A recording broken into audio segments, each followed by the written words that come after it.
আমরা এখন খুব খারাপ পরিস্থিতি আছে। আমরা গ্রামের মানুষ, মেয়ে ছেলে কেউ আতঙ্কে আছে। যাদের মেয়ে ছেলের নামে কেস দিয়েছে তারাও ঘুমাইতে পারছে না, কারো বাড়িতে ঘুমাচ্ছে। আমার গ্রামের লোক সবই ছোট বড়, এই ঠান্ডার সময় আমরা বাইরে পড়ে থাকছি মাঠে ঘাট। আজকের বিশেষ সংবাদ, ধান কাটাকে কেন্দ্র করে উত্তেজিত জনতা, আতঙ্কে গ্রামবাসী। পুলিশ গ্রামবাসীর উপর লাঠিচার্জ করলে উত্তেজিত জনতার রোষে আহত কান্ধি থানার আইসি মৃণাল সিনহা। 46 জন গ্রামবাসীর উপর এফআইআর। ঘর ছাড়া জনতা, আতঙ্কে গ্রামবাসী। সমস্ত বিষয়টির নেপথ্যে থেকে এখনও অধরা। এ বিষয়ে কান্ধি মিম পার্টির চেয়ারম্যান সহ রাজ্য সভাপতি কি বললেন শুনে নেব বিস্তারিত বিজ্ঞাপনের পর। অডিটন স্পিচ অ্যান্ড হিয়ারিং ক্লিনিক, এখানে উন্নত মানের মেশিনের সাহায্যে নাক গান গলার পরীক্ষা করা হয়। এছাড়া উন্নত মানের কানের মেশিন পাওয়া যায়। বাচ্চাদের স্পিচ থেরাপির মাধ্যমে তোতলা দেরিতে কথা বলা বা কথা বলতে না পারার সুচিকিৎসা করা হয়। আমাদের ঠিকানা দমকল তেঁতুলতলা এইচপি গ্যাস অফিসের নিকট। এটা যে দুই পক্ষ মারামারি হয়েছে, এটা পাবলিক ছিল না। কে ছিল? পুলিশ ছিল। পুলিশ ছিল। হ্যাঁ, তা পুলিশকে কেন মারলো? পুলিশ পাবলিককে যে ধাক্কা মারছিল, ধান কাটতে বাধা দিয়েছে বলে এবার ওরা ওদেরকে মারামারি করেছে। কিন্তু ওরা তো হট মানছিল না। আচ্ছা, আমি যখন গকনর থেকে বাড়ি আসি, ওষুধ কিনে নিয়ে আসছিলাম জুম্মার দিন, শুক্রবার। তো তখন এই যে জায়গা, জমির জায়গা থেকে মোটামুটি 50 ফুট দূর থেকে সব পিটাতে পিটাতে চলে আসছে। ছেলে মেয়ে যাই পিটেছে।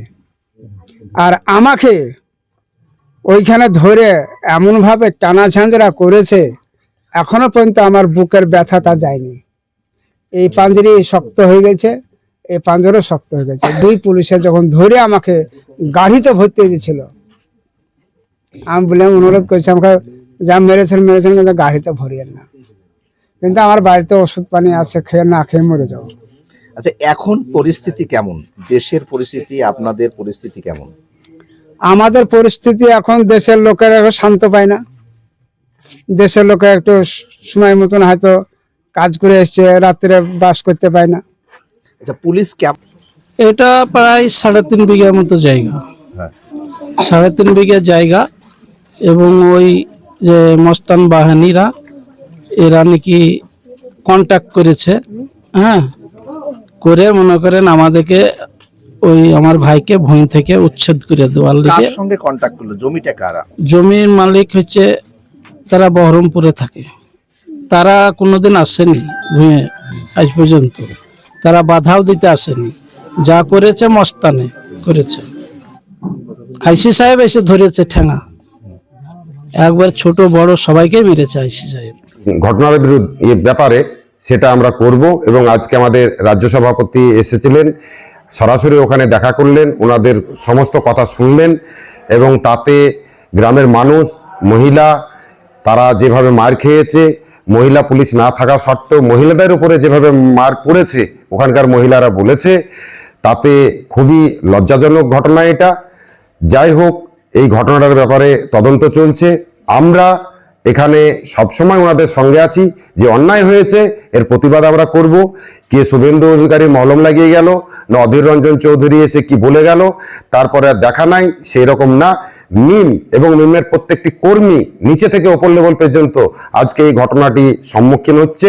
আর এটাকে আগামী দিনে এর আইনতভাবে ব্যবস্থা যদি না নেয়, আর গ্রামের মানুষ যেভাবে আজকে রাত্রি ছাড়া, ঘর ছাড়া, বাড়ি ছাড়া আতঙ্কের মধ্যে আছে, এই জিনিসটা নিয়ে মিম লড়বে। আমরা এসছি, এখানে বিভিন্ন দল এসেছিল, কংগ্রেস সিপিএম এসেছিল, আমরাও এসছি মিম পার্টি। এই মুদ্রা নিয়ে ইনশাআল্লাহ আমি বলে যাচ্ছি, এখানে যার উপরে হাত তুলেছে তারা আমার ভাই, আমার মা বোন, আমার চাচা, আমার কাকারা। আমরা ব্যবস্থা নিব এর বিরুদ্ধে। শুধু আজকে বলে যাচ্ছি সেটা না, আমি নম্বর নিয়ে যাব আর কথাও বলবো। পুলিশ এরকম কাজ করছে। এই যে আইসি, এই আইসি আর থাকতে পারবে না এখানে ইনশাআল্লাহ।